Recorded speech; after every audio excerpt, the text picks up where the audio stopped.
Alright guys, I wanted to show something that I'm working on. I decided to take a little break from my overall game project in order to work on a new one that's supposed to be simpler in terms of art style and everything. And in a way, I actually like the simpler approach that I did here. I did like a Game Boy-esque color palette for this. It transitions from this very dark red color into a very yellowy, orange yellowish color, and I think it works well because this is supposed to have like a bit of hellish vibe going on because you're technically in hell. The character basically got killed in a ritual. And he ended up becoming like demonic and whatnot. That's kind of like the overall plan. What is this store for little men? There's also a little bit of narration done by the character. I used Audacity in order to do these voice changes. It has to do with changing the pitch and whatnot. These walls are breakable. First enemy, you can see on the bottom left. Don't pay attention to the horde because that's tying the XP to the horde, which the horde is not done yet. So that's a work in progress. Some food we cannot take. And yeah, breakable walls. This is by making 3D models with Blockbench, and then I use Noesis, and I have to scale these to like 1.28. So you can see there's like a little bit of a thing going on here, but that's fine. It's a minor detail. I'm not too fuzzed about it not being completely attached. It kind of adds a little bit of charm to it, in a way. Oh boy, these enemies. But yeah, the plan is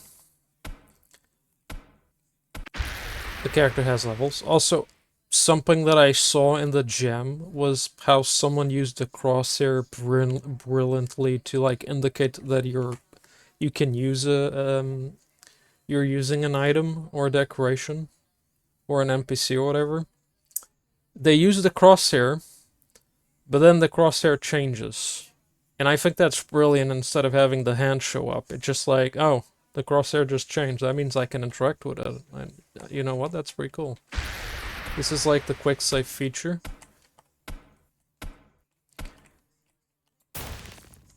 Which I'll probably have these like around in different places. It kind of gives the player... Okay, maybe I should heal. Maybe I should save even. Not heal, but at least they have a save point. It kind of like also gives them like a warning, I suppose, that something is coming ahead. Maybe. But yeah. These are also really cool decorations. So I have... I feel stronger. So I got a level up from that, level 2. These decorations are cool. They're like little candle holders. So they're very straightforward in terms of the art. It's just a red pole. In the end, it has like some black outlines in order to give it that circular thing for where the candle hold is holding. You can also destroy them and walk through them. You have these hanged men. I might have to make them bigger, but that's also okay. I have this one, which is very cool, that is like bleeding. Oh, that is supposed to go to frame 4, so that's not looping properly, but don't worry about it. I think it looks cool. The bleeding really adds to it. Like this hell atmosphere. I'm even thinking of having like flames like burning as well, which really lends to like the hellish atmosphere, honestly, that I'm going for. So kind of like dungeon mixed with hell, mixed with a lot of different things. Since we got a level, we can actually get more HP. Because every level you get 10 hit points, that's the plan. And it's also gonna make your starting weapon stronger as well. Which it isn't in the moment. But as you can see, we have 20 hit points now. Because you get 10 hit points per level. So it's a very... I'm getting like some very simple RPG elements incorporated into the game. It's not supposed to be complex. And I want this game to be based off Witch Haven. And then Witch Haven, the game was actually primarily melee focused. You had 1 or 2 ranged weapons. I believe like a crossbow, and they kind of sucked, I'm not gonna lie. And I didn't like the broken mechanic, the breaking mechanic that the weapons had. Because it kind of ruined them. But yeah, I'm gonna fix that, that's not a problem. But I think going for like a melee game and going for a simple game might end up giving me further ideas on how to take my main game further. And I'm even thinking that it could be a good idea to transition to lower pixel resolution and some assets as well.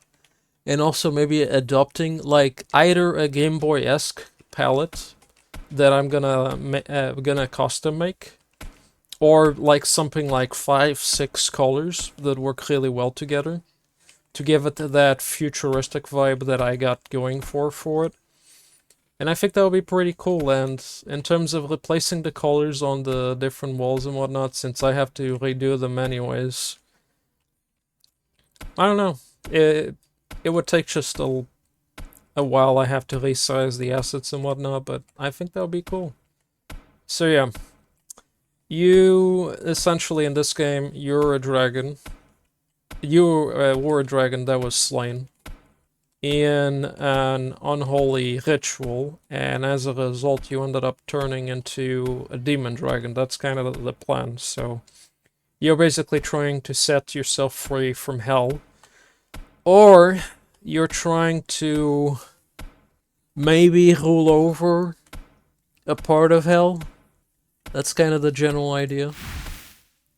So at the moment everything is like attacking you and whatnot, but maybe you come across other NPCs that, you know, they're not exactly interested in hurting you whatsoever.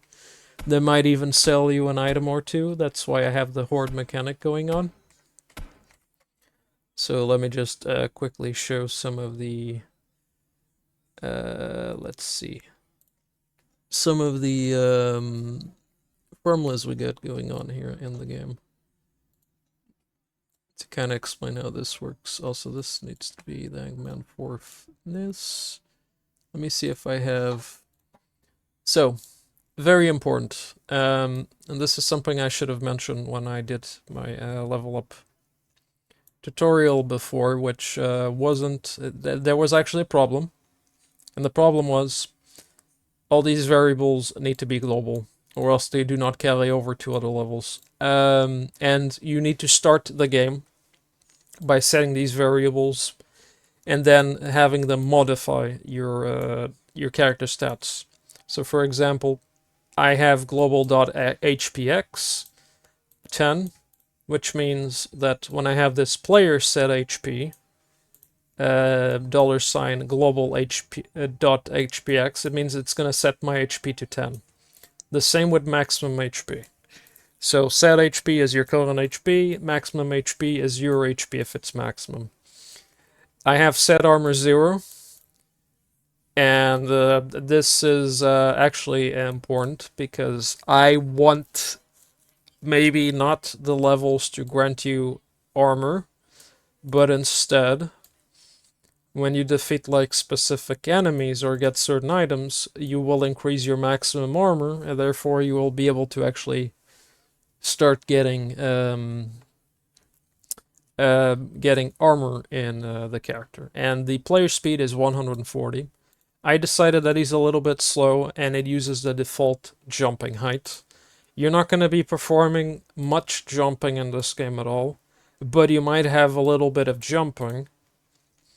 You might require a little bit of jumping to, I don't know, access like it could be like a thing that allows you to drop into the other level, or access like a staircase or something. But I want everything to be in the floor level like I have here. I want everything to be in the first floor, and then the other floors are just used for decorations and whatnot, like I had the hangman there. And I think that's fine. The other thing that is important is the other thing that I'm using here, which is the start loop. And this, you can see how simple this is. So this one, someone posted this in the chat before. This prevents the loop script from being run so many times that it ends up like lagging your game, essentially. And I have the sound over here for the stronger one, which basically loads that sound whenever I get a level up that you saw previously. And then I have these if statements,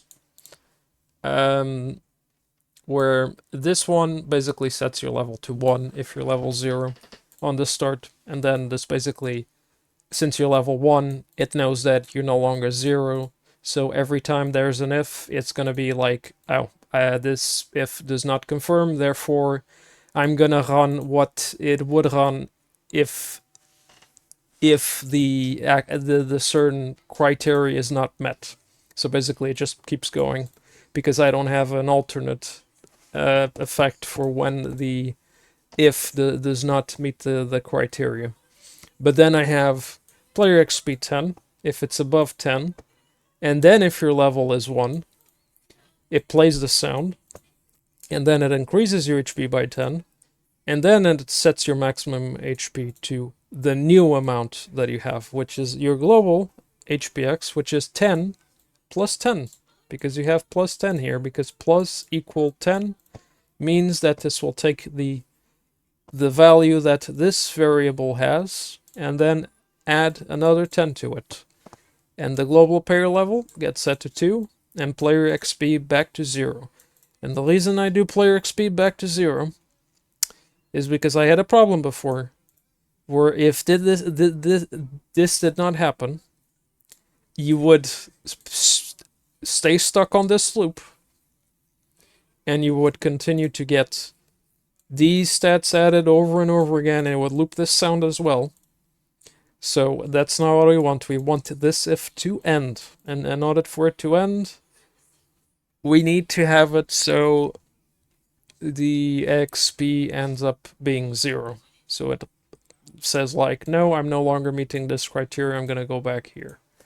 That's kind of the idea. And then when you have 20 XP, you can achieve level 2, and you get another 10. Now keep in mind, since we have global player XP, and this is important, this means that we can attach this to enemies.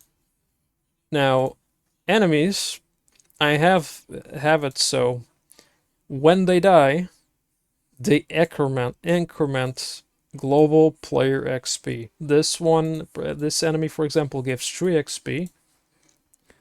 And I have another one that gives 2 XP. And this is just an example. There's increment and there's decrement. And those basically lower the values of your variables by set amounts. And they have to be running on the finite state machine. And it can be enemies, it can be decorations, it can be a lot of different things. It could even be a weapon that gives you XP. Which I don't know if you would use that, but I don't know, it could be like a ring of XP that you basically have a limited amount of ammo that you get occasionally, and then you use that as like an utility item. It's an idea. You could even have it so the weapon itself drains your XP or your HP and whatever. But yeah.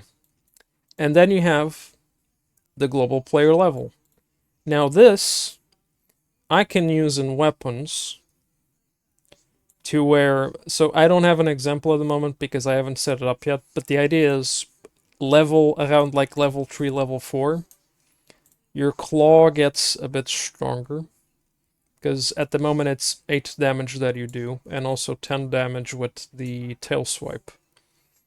The idea is, this is gonna jump, and you do like a jump if equals, then the global player level, a 3 or 4, and then followed by the state that you wanted to jump to. And you do that, and basically, instead of it running this state, it's going to run the other state because it jumps towards it. So the idea is, oh, it now gets a stronger attack, maybe deals 12 damage now, and then the tail damage deals like, I don't know, 14, 15 damage. So you can say that you can do some pretty cool stuff with it. It's very RPG light because you're not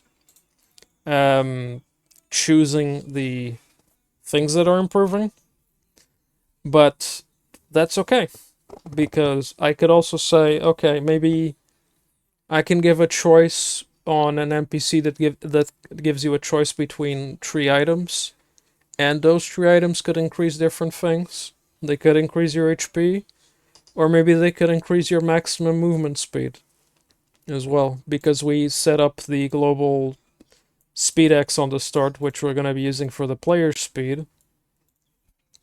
We can have it so, global player speed is going to increase by 30 if you get that item, and then you have it so it sets the player speed back to the global level, so it ends up reading, then it's 140 plus 30, which is 170. So you can do stuff like that. So yeah, then I have the horde, the HUD text. The horde is supposed to be, it could just be player.horde, which is going to be like gold and other things, and I'm going to make like a couple of different decoration items. Maybe even the enemies could just straight up just drop random amounts of money. Now, for dropping random amounts of money, I would have to like check how to do it.